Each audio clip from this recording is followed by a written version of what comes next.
جب تک عورت یہ گناہ کرنا نہیں چھوڑتی اس عورت کی کوئی نماز قبول نہیں کی جاتی۔ حدیث نبی صلی اللہ علیہ وآلہ وسلم ہے کہ جو عورت بس یہ ایک گناہ کرتی ہے، چاہے وہ کتنی ہی نمازیں پڑھ لے، تہجد پڑھ لے، کوئی نماز قبول نہیں ہوگی۔ زندگی میں ایک بار ضرور سن لیجئے گا۔ بسم اللہ الرحمن الرحیم۔ قبولیت اعمال ایک راز ہے جو موت کے بعد ہی کھلے گا۔ اگر اعمال کے عدم قبول کا معلوم کرنا اتنا آسان ہوتا تو ریاکاروں اور بدعتیوں کی اتنی کثرت نہ ہوتی۔ ہاں، البتہ شریعت نے قبولیت اعمال کا معیار اور کسوٹی بتا دی کہ عمل کرنے والا صحیح العقیدہ ہو اور عمل عین سنت کے مطابق ہو اور خلوص پر مبنی ہو اور اپنے نیک اعمال کو برباد کرنے والے گناہوں سے بچتا ہو تو اللہ تعالیٰ سے قبولیت اور فضل کی امید رکھنی چاہیے۔ نیکیاں قبول یا مسترد ہونے کی علامات اور ہدایت کے عنوان پر ارشاد فرمایا، جس میں انہوں نے سعادت حج پانے والوں کو مد نظر رکھتے ہوئے کہا کہ کائنات کی تخلیق کا مقصد اللہ کی عبادت ہے اور عبادت کی قبولیت کے لیے جدوجہد از بس ضروری ہے۔ چنانچہ عدم ایمان کے باعث کافر اور منافق کا کوئی بھی عمل آخرت میں فائدہ مند نہیں دے گا، البتہ انہیں دنیا میں پورا بدلہ دے دیا جائے گا۔ عمل کی قبولیت کے لیے اخلاص اور اتباع سنت لازمی امور ہیں۔ اخلاص کا مطلب یہ ہے کہ نیکی کا مقصود اور مطلوب صرف رضائے الہی ہو، جس کے لیے نیت بنیادی کردار کی حامل ہے، کیونکہ نیت کی وجہ سے چھوٹا عمل بھی بڑا بن جاتا ہے۔ انہوں نے یہ بھی کہا ہے تقویٰ، تسلسل کے ساتھ نیکیاں، نیکی کے لیے دلی رغبت، نیکی پر ثابت قدمی اور انسانی اعضاء کا صحیح سلامت رہنا نیکی قبول ہونے کی علامات میں سے ہے۔ اگر انسان کو ابدیت کی حقیقی معرفت مل جائے تو اسے اپنی ساری زندگی کی عبادات بھی پیچ نظر آئیں گی۔ اسی لیے تو عظیم ترین عبادات کے بعد بھی استغفار نیت نبوی ہے، اور مومن کبھی بھی اپنی نیکی پر گمان نہیں کرتا بلکہ اللہ سے قبولیت کا امیدوار رہتا ہے۔ چنانچہ قبولیت کے لیے دعا اور شکر گزاری اپناتا ہے۔ شکر کرنے والوں پر اللہ کی طرف سے قبولیت کا وعدہ ہے۔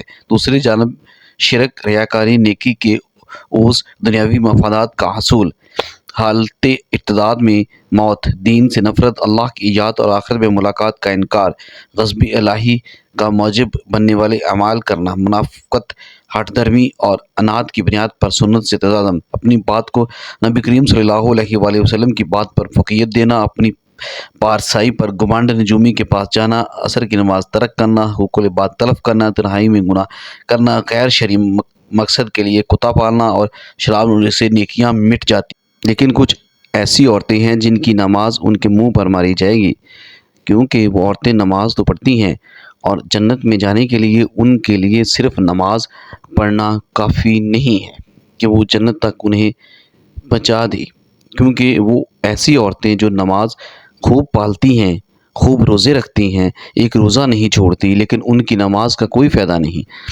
اور ان کی نماز ان کو جہنم کی آگ سے نہیں بچا سکتی، کیونکہ وہ ایسی نیکیوں کے ساتھ ایسے گناہ کرتی ہیں۔ کیونکہ آپ صلی اللہ علیہ وآلہ وسلم نے فرمایا، دو چیزیں اسلامی حقوق نے ہم کو دی ہیں، پہلی یہ حقوق اللہ اور دوسری یہ حقوق العباد۔ پہلے اللہ کے حق، بعد میں بندے کے حقوق۔ اللہ کے حقوق میں نماز اور زکوٰۃ اور حج ہیں کہ بندے کو چاہیے کہ یہ تمام حقوق پورے کرے۔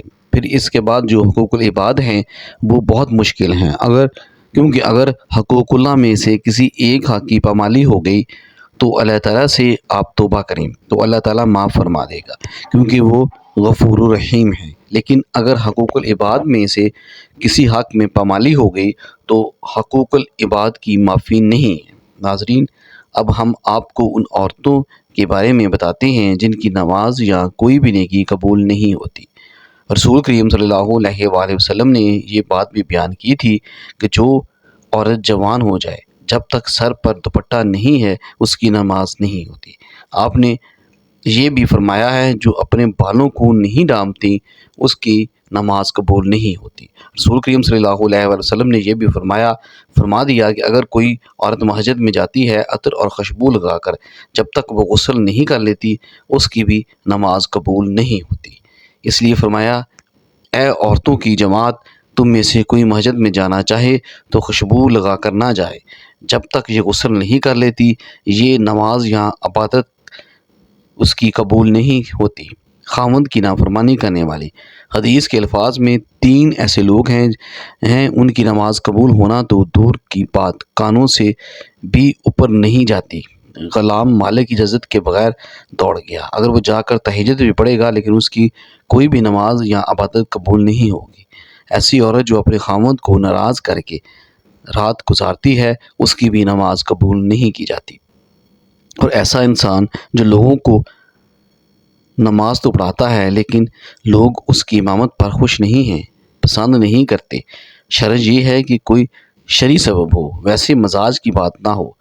ایسا انسان اگر کسی سبب کی وجہ سے لوگ اسے پسند نہیں کرتے تو ایسے انسان کی بھی نماز قبول نہیں ہوتی۔ حضرت ابو ہریرہ سے روایت ہے کہ آپ صلی اللہ علیہ وآلہ وسلم نے فرمایا کہ 3 لوگوں کی نہ نماز قبول ہوتی ہے اور نہ کوئی نیکی اوپر چڑھتی ہے، بھاگے ہوئے غلام کی، جب تک کہ اپنے ملا کے پاس نہ آ جائے اور ان کے ہاتھ میں اپنا ہاتھ نہ دے دے۔ ایسی عورت جس سے اس کا شوہر ناراض ہو۔ تیسری، اور مست شرابی کی، جب تک شراب کا اثر ختم نہ ہو جائے۔ اس حدیث کے فائدے میں لکھتی ہیں کہ مرد عورت پر نگران ہے اور عورت اس کے متحد ہے۔ خدا کے بعد عورت کے لیے شوہر ہی ہے۔ والدین کے حق پر شوہر کا حق غالب ہو گیا ہے۔ اگر کسی مذہب میں کسی سجدہ تعظیمی کی اجازت ہوتی تو عورت کو ہوتی کہ وہ اپنے شوہر کو سجدہ کرے۔ حدیث پاک صلی اللہ علیہ وآلہ وسلم میں ہے کہ عورت کے لیے اس کا شوہر جنت یا جہنم ہے، کیونکہ اس کے حق کو ادا کرنا جنت ہے اور اس کے حق کو ادا نہ کرنا جہنم ہے۔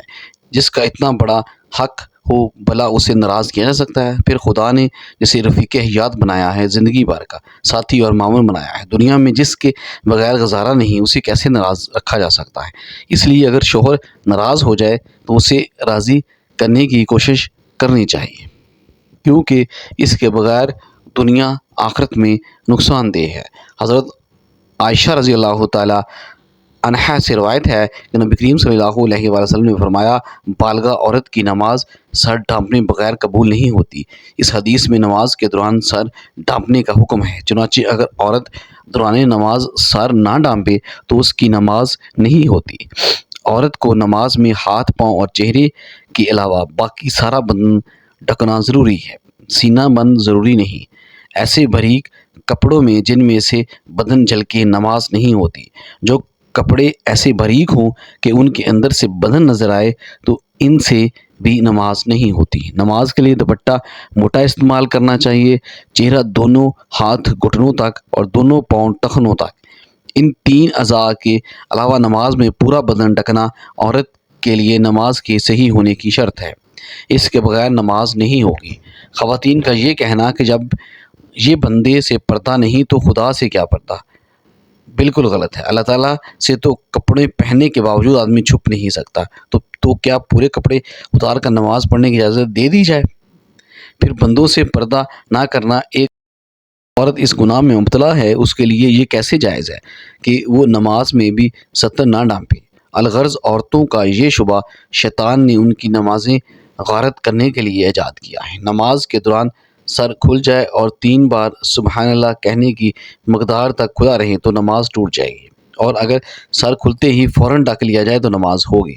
نفل نماز تو بیٹھ کر پڑھنے کی اجازت ہے، وہ بیٹھ کر پڑھنے کا آدھا ثواب ملے گا، لیکن فرض نماز بیٹھ کر نہیں ہوتی، کیونکہ قیام نماز کا رکن ہے، مردوں کے لیے بھی اور عورتوں کے لیے بھی۔ اصول یہ ہے کہ نماز کا رکن فوت ہو جائے تو نماز نہیں ہوتی، لہٰذا جو عورتیں فرض نماز بغیر معذوری کے بیٹھ کر پڑھتی ہیں ان کی نماز نہیں ہوتی۔ ہاں، جسم کا صحیح طریقے سے ڈھانکنا ضروری شرط ہے۔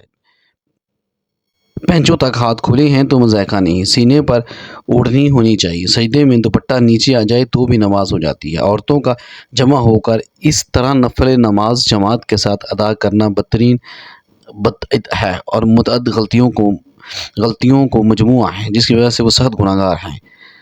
نیل پالش آدی آستین والی عورتوں کی تو انفرادی نماز بھی نہیں ہوتی۔ فجر کی نماز تو عورتوں کو اول وقت میں پڑھنا افضل ہے اور دوسری نمازیں مسجد کی جماعت کے بعد پڑھنا افضل ہے۔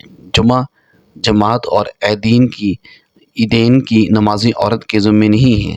حضرت صلی اللہ علیہ وآلہ وسلم کا ببرکت زمانہ چونکہ شر فساد سے خالی تھا، تو ادھر عورتوں کو حضور صلی اللہ علیہ وسلم سے احکام سیکھنے کی ضرورت تھی، اس لیے عورتوں کو مسجد میں حاضری کی اجازت تھی، اور اس میں بھی یہ قیود تھی کہ پردہ جائیں، میلی کچیلی جائیں، زینت نہ لگائیں۔ اس کے باوجود عورتوں کو ترغیب دی جاتی تھی کہ وہ اپنے گھروں میں نماز پڑھیں۔ حضرت عبداللہ بن عمر رضی اللہ تعالی عنہ سے روایت ہے کہ حضرت صلی اللہ علیہ وسلم نے فرمایا، ترجمہ: اپنی عورتوں کو مسجدوں سے نہ روکو، اور ان کے گھر ان کے لیے زیادہ بہتر ہیں۔ حضرت عبداللہ بن مسعود رضی اللہ تعالی عنہ سے روایت ہے کہ رسول کریم صلی اللہ علیہ وآلہ وسلم نے فرمایا، ترجمہ: عورت کا اپنے کمرے میں نماز پڑھنا اپنی گھر کی چار دیواری میں نماز پڑھنے سے بہتر ہے، اور اس کا پچھلے کمرے میں نماز پڑھنا اگلے کمرے میں نماز پڑھنے سے بہتر ہے۔ مسند احمد میں حضرت ام حمیدہ سعد رضی اللہ تعالیٰ عنہ سے مروی ہے کہ انہوں نے عرض کیا، یا رسول اللہ صلی اللہ علیہ وسلم، میں آپ کے ساتھ نماز پڑھنا پسند کرتی ہوں۔ آپ صلی اللہ علیہ وسلم نے فرمایا، ترجمہ: مجھے معلوم ہے کہ تم کو میرے ساتھ نماز پڑھنا محبوب ہے، مگر تمہارا اپنے گھر کے کمرے میں نماز پڑھنا کے صحن میں نماز پڑھنے سے بہتر ہے، اور گھر کے صحن میں نماز پڑھنا گھر کے احاطے میں نماز پڑھنے سے بہتر ہے، اور احاطے میں نماز پڑھنا اپنے محلے کی مسجد میں نماز پڑھنے سے بہتر ہے، اور اپنے محلے کی مسجد میں نماز پڑھنا میری مسجد میں نماز پڑھنے سے بہتر ہے۔ راوی کہتے ہیں کہ حضرت ام حمید رضی اللہ تعالی عنہا نے یہ ارشاد سن کر اپنے گھر کے لوگوں کو حکم دیا کہ گھر کی سب سے دور اور تاریک ترین کونے میں ان کے لیے نماز کی جگہ بنا دی جائے۔ چنانچہ ان کی ہدایت کے مطابق جگہ بنا دی گئی، وہ اسی جگہ نماز پڑھا کرتی تھی یہاں تک کہ اللہ تعالیٰ سے جا ملی۔ یہ تو حضرت صلی اللہ علیہ وآلہ وسلم کی دور سعادت کی بات تھی، لیکن بعد میں جب عورتوں نے ان قیود میں کوتاہی شروع کر دی جن کے ساتھ ان کو مساجد میں جانے کی اجازت دی گئی تھی، تو فقہ امت نے ان کے جانے کو مکروہ قرار دے دیا۔ ام المومنین حضرت عائشہ صدیقہ رضی اللہ تعالی عنہا کا ارشاد ہے، ترجمہ: عورت نے جو نئی روش اختیار کر لی ہے، اگر رسول کریم صلی اللہ علیہ وسلم اس کو دیکھ لیتے تو عورتوں کو مسجد سے روک دیتے، جس طرح بنو اسرائیل کی عورتوں کو روک دیا گیا تھا۔